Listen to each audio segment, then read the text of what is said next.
Assalamualaikum warahmatullahi wabarakatuh. Apa kabar anak-anak? Semoga kita semua dalam keadaan sehat walafiat. Amin ya rabbal alamin.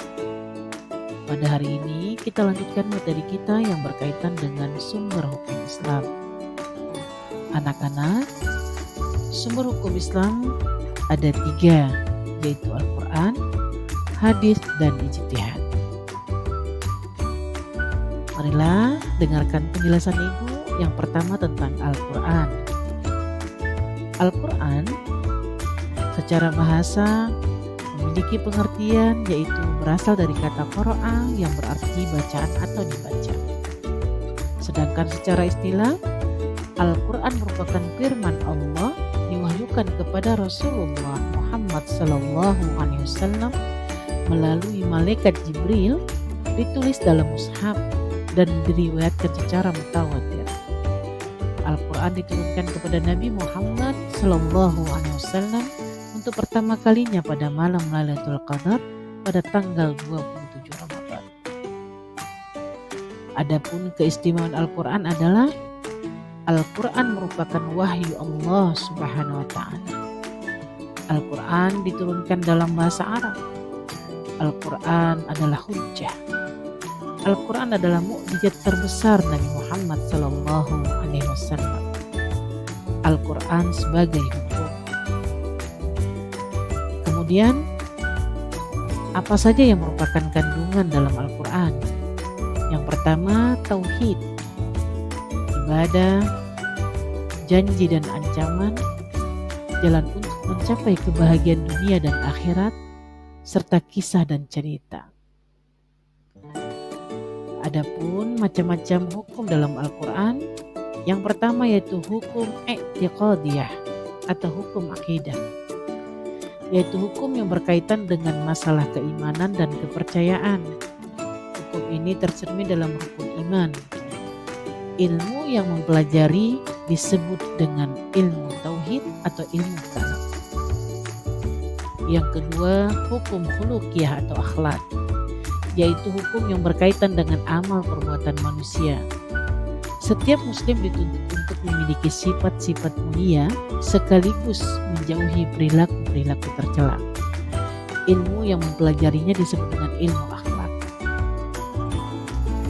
Yang ketiga, hukum syariah atau hukum syariah, yaitu hukum yang mengatur hubungan dengan Allah, dengan sesama dan alam sekitar.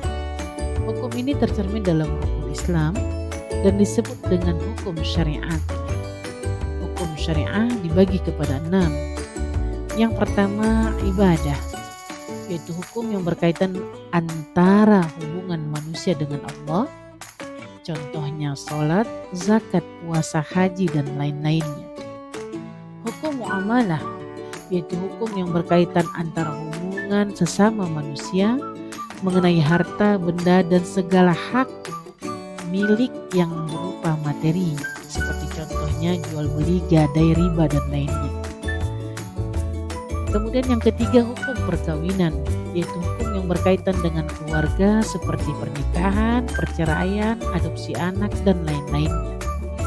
Keempat, hukum waris, yaitu hukum yang berkaitan dengan harta benda yang disebabkan oleh kematian. Kelima, yaitu hukum jinayat, yaitu hukum yang berkaitan dengan jiwa, akal, dan kehormatan manusia, seperti pembunuhan, zina, menuduh zina, pencurian, perampokan, kudeta, dan murtad. Dan yang keenam adalah hukum siyasah, yaitu hukum yang berkaitan dengan negara, seperti mama, ada wizarah, dan yang lainnya. Apakah fungsi Al-Quran? Secara umum, Al-Quran berfungsi sebagai pedoman kehidupan dan petunjuk bagi umat manusia. Ini berarti Al-Quran berisi ajaran-ajaran pokok yang harus diikuti oleh umat Islam, karena Al-Quran mengandung aturan-aturan untuk kebaikan umat. Fungsi Al-Quran dalam kaitannya dengan hukum Islam adalah sebagai sumber hukum Islam yang pertama dan utama. Isi kandungannya mencakup berbagai persoalan yang berhubungan dengan kehidupan manusia di dunia maupun di akhirat. Namun perlu disadari bahwa beberapa hal yang disampaikan dalam Al-Quran masih bersifat umum. Adapun fungsi lainnya, Al-Quran berfungsi sebagai asyifa, penyembuh, Al-Furqan, pembeda yang hak dan batil, Al-Mau'izah, yaitu nasihat, kemudian Az-Zikr, peringatan. Selanjutnya, Ibu akan menjelaskan tentang hukum atau sumber hukum Islam yang kedua, yaitu hadis. Pengertiannya, secara bahasa, arti hadis adalah berita atau sesuatu yang baru. Sedangkan secara istilah, hadis adalah segala perkataan, perbuatan maupun takrir yang dilakukan Rasulullah SAW. Adapun perbedaannya dengan sunnah Nabi adalah, secara bahasa arti sunnah adalah jalan, tabiat, dan peri kehidupan. Sedangkan sunnah menurut istilah adalah segala yang dinukilkan dari Nabi Muhammad SAW, baik perbuatan, perkataan, takrir, pengajaran, sifat dan kelakuan, perjalanan hidup, baik yang demikian itu sebelum Nabi Muhammad diangkat sebagai Rasul maupun sesudahnya. Oleh karena itu, tidak semua sunnah menjadi atau dapat dijadikan sebagai sumber. Adapun unsur-unsur hadis yaitu sanad, rangkaian rawi yang mengantarkan matan hingga Rasulullah. Matan yaitu isi hadis. Rawi, seseorang yang meriwayatkan hadis. Macam-macam hadis dan fungsi hadis. Hadis qauliyah yaitu perkataan Rasulullah Muhammad SAW yang menjelaskan hukum-hukum agama dan maksud isi Al-Quran, serta berisi peradaban, hikmah, ilmu pengetahuan, dan juga menganjurkan akhlak yang mulia. Hadis fi'liyah yaitu perbuatan Rasulullah SAW yang menjelaskan cara melaksanakan ibadah, misalnya cara salat, haji, berwudu, dan sebagainya. Ketiga, hadis takririyah yaitu berdiamnya atau berdiam dirinya Rasulullah SAW ketika melihat suatu perbuatan dari para sahabat, baik perbuatan tersebut dikerjakan di hadapan Rasulullah atau tidak. Akan tetapi berita mengenai perbuatan tersebut sampai kepada Rasul. Adapun fungsi hadis ada 3, yaitu sebagai bayan takrir, yaitu menguatkan hukum yang sudah ditetapkan dalam Al-Quran, sehingga satu hukum memiliki 2 dalil. Pertama nas Al-Quran, yang kedua nas hadis. Kedua, bayan tafsir, yaitu memberikan rincian dan penjelasan terhadap ayat-ayat Al-Quran yang masih bersifat umum atau global. Yang ketiga, bayan tasyri', yaitu menetapkan hukum yang tidak didapati dalam Al-Quran.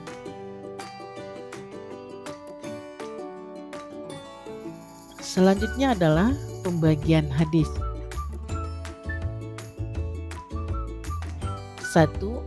Hadis mutawatir, yaitu hadis yang diriwayatkan oleh banyak orang tentang sesuatu yang dipercaya oleh panca indranya,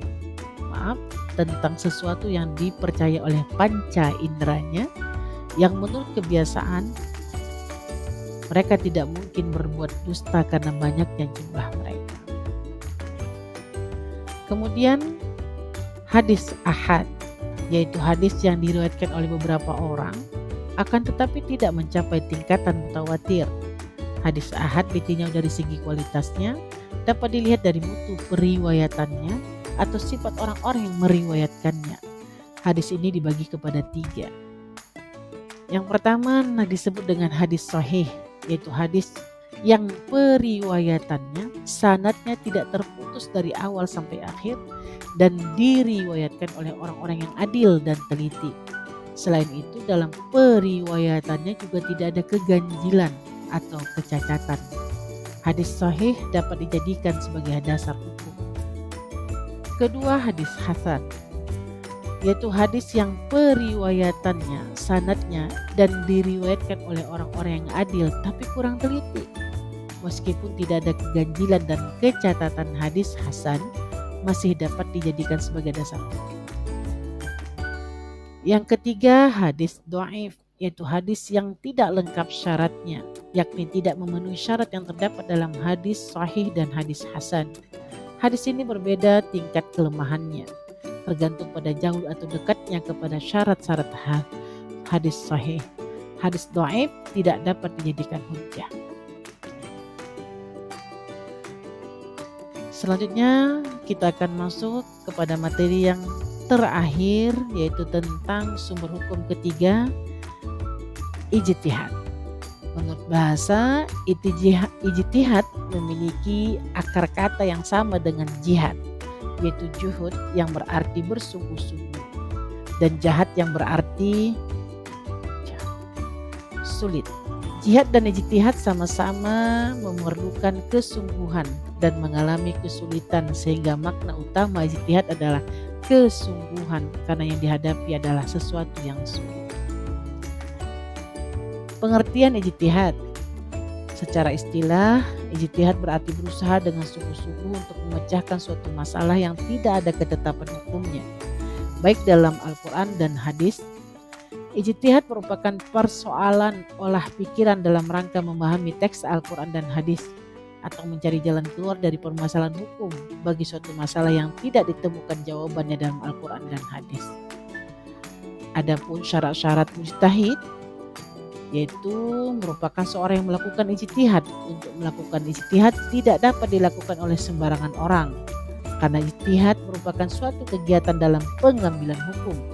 Sebagian ulama menetapkan persyaratan untuk menjadi mujtahid adalah memahami kandungan Al-Quran dan hadis, memahami bahasa Arab dengan seluk-beluk ilmunya dan segala kelengkapannya, memahami ilmu usul fiqh dan kaidah-kaidah fikih secara mendalam, memahami persoalan ijma, memiliki kecerdasan dan akhlakul karimah. Fungsi ijtihad, yaitu sebagai jawaban atas permasalahan kehidupan yang dialami oleh umat manusia yang tidak ada ketentuan hukumnya dalam Al-Quran maupun hadis, dalam menyelesaikan permasalahan dengan syarat sesuai dengan prinsip-prinsip yang terdapat dalam Al-Quran dan hadis. Sangat dihargainya peran akal dalam ajaran Islam. Penggunaan akal atau pertimbangan dalam masalah agama memegang peran penting dalam agama. Selanjutnya yang merupakan bentuk-bentuk ijtihad ada dua, yaitu ijma. Ijma menjadi menurut bahasa adalah sepakat, setuju atas pendapat. Sedangkan menurut istilah, ijma adalah kesepakatan para mujtahid dalam memutuskan suatu masalah sesudah Rasulullah wafat terhadap hukum syariat pada suatu peristiwa. Contoh ketetapan hukum melalui ijma diantaranya adalah mengumpulkan ayat-ayat Al-Quran yang masih terpisah kemudian mengumpulkannya sebagai mushaf. Qiyas. Qiyas menurut bahasa artinya mengukur, membandingkan, menimbang. Sedangkan menurut istilah, qiyas adalah menetapkan hukum atas suatu kejadian yang tidak ada dasar nas dengan cara membandingkan kepada suatu kejadian lain yang telah ditetapkan hukumnya berdasarkan nas, karena ada persamaan ilat antara kedua kejadian tersebut.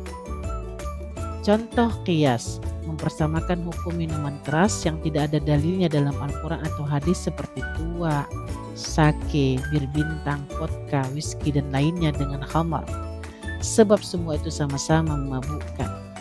Kedua, mempersamakan padi dengan gandum karena sama-sama makanan pokok, dan mempersamakan kerbau dengan sapi sebab di Arab tidak ada kerbau dan lain sebagainya.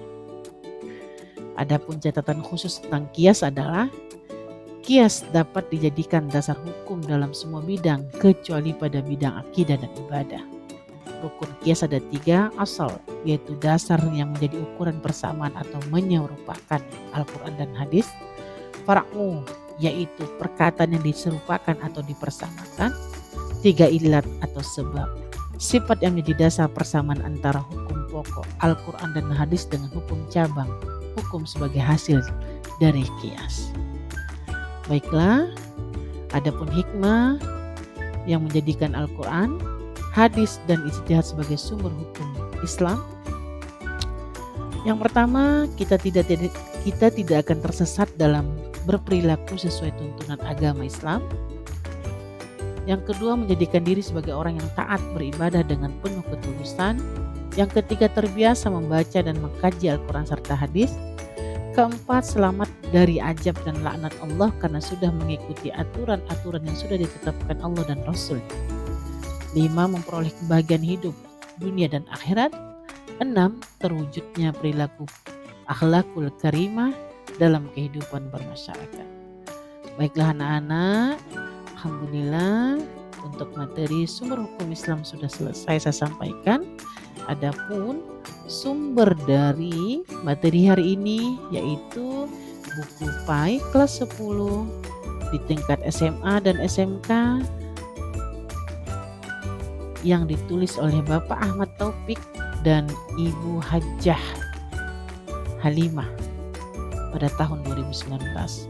Semoga ini bisa menambah pemahaman kita tentang sumber hukum Islam, dan silakan membaca literatur yang lain untuk menguatkan pemahaman kita. Terima kasih atas pertemuan hari ini. Mohon maaf lahir batin atas segala kekurangan yang saya sampaikan. Assalamualaikum warahmatullahi wabarakatuh.